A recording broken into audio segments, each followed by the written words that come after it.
It feels like eternity already. We want her home. We want her in our arms. Spurred on by a family's anguish, the desperate search continues.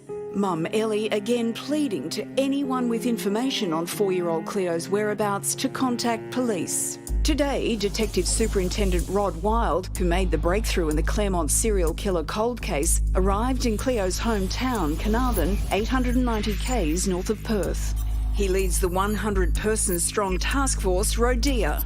Under his guidance, forensic teams and the AFP have returned to the Blowholes campsite, where it's believed Cleo was abducted in the early hours of the morning. We welcome any assistance from any police force around the world. Police also still looking for a car seen in the area around the time she disappeared.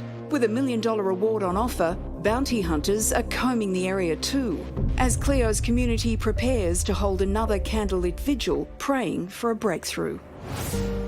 Dr. Graham Hill is a criminologist who helped investigate Madeleine McCann's disappearance in Portugal in 2007 and joins us now from London. Graham, what do you make of how the search is proceeding? Well, it's obviously moving into a new phase. What normally happens with these investigations is they come in as a missing child report, and then very quickly you implement a search strategy in the hope that most children will be found quite quickly. And then you have to be run into a multiple hypothesis about what may have happened. And the longer it goes on, those hypotheses tend to change and they move away from a sort of accident scenario to something a little bit more sinister. So I think you're probably moving into a very different phase now where the investigation team are thinking about her being possibly abducted, and the longer it goes on, the less positive the outcomes generally look. So, Graham, at this stage, do you see any similarities between the disappearance of Cleo and that of Maddie all those years ago? Well, other than the fact that it's a small child under the age of 5, the geography is very different. When Madeleine McCann went missing, she went missing in a European country. You can travel across Europe in 24 hours. So the border issue was an issue. Also, when somebody goes missing, a child goes missing in a rural location or a remote location, a lot of the investigation techniques aren't available to the investigators. So CCTV, there isn't the infrastructure there. So some of the things that investigators would look to do in an urban environment are not possible in the location that these officers are working in.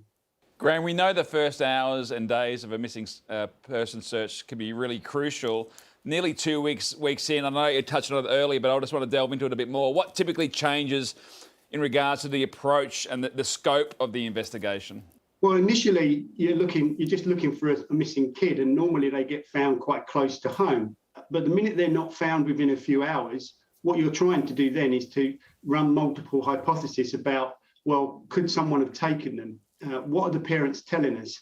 So you have to eliminate the parents from the investigation, corroborate what they're saying, establish witnesses, identify any suspects that may have been on the site, and that's what's known as suspect generation. But what then happens is the longer the child remains missing, the longer the investigators have to think long term. So they have to go back and revisit the information they've collected. So you're into a phase of the investigation now, sort of 12, 14 days after she's gone missing, where you have to go back and revisit what you've done, because you make an appeal to the media and it's a double-edged sword. You're going to get a good piece of information, but you're also going to get a lot of what's known as empathy sightings, people that want to help, that are giving you stuff that really takes you in the wrong direction.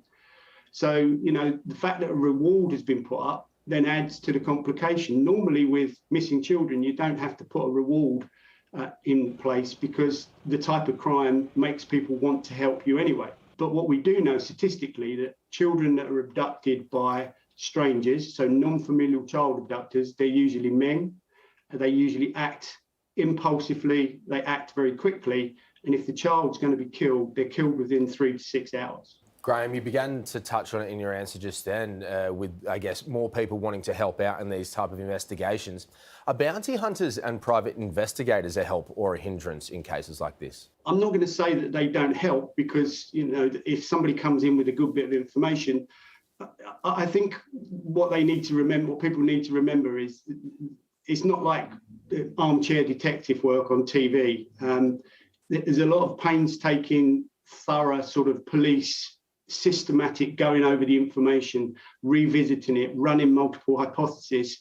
And what you're looking for is that one bit of information that closes down one line of investigation and opens up the other. And that's really difficult to do. Graham, thanks so much for sharing your expertise with us tonight. No problem. Thank you.